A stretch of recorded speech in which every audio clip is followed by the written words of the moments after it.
两面金黄以后，用铲子按压，立马回弹就可以出锅了。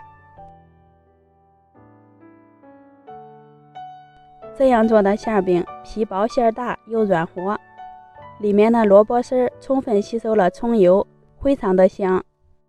还有大颗粒的虾肉，口感特别丰富，好吃，真的是太好吃了。喜欢的朋友可以试一下。谢谢你的观看，我们下期见。